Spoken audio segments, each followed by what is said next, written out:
happens millions of times a day. Shoppers check out with the swipe of a credit card each time, taking a chance with private information stored on a thin magnetic strip. But technology already exists to protect consumers, so why aren't we using it? That is the question state lawmakers are trying to answer while they're exploring a huge data breach involving millions of Target customers. KCRA 3's Mike Lurie live at the state capitol with a look at whether consumers need more protection. Mike?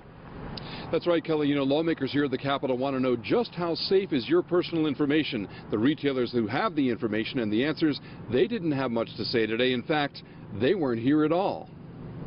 We're here today because Target and Neiman Marcus were both no-shows at the Capitol today, despite multiple invitations to testify.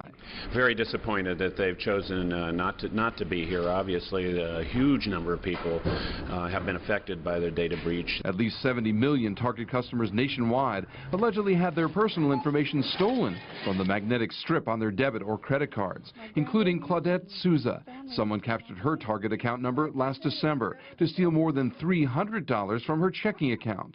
Took all the money out of my account. This microchip encrypts consumer data and makes it nearly impossible for hackers to steal your information. It's called EMV, and it's widely used in Europe, but not in the U.S.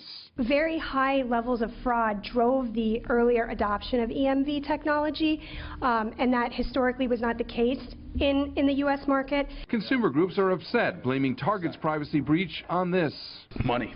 The retailers don't want to invest in a change of system because it costs them money, and there's no downside when there's a breach. Data breaches are becoming more common amongst retailers, putting consumers at higher risk, but the problem is fixable. Why aren't we moving faster to implement these chips?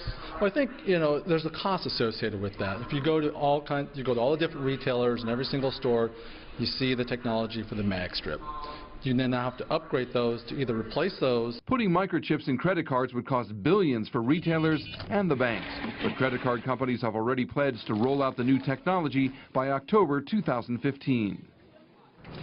And Target's chief executive officer did promise before Congress earlier this month to spend up to $100 million to upgrade their security system. You can bet that people will be watching closely to make sure that that happens. Reporting live from the state capitol, Mike Lurie, KCRA 3 News. Mike, thanks for that.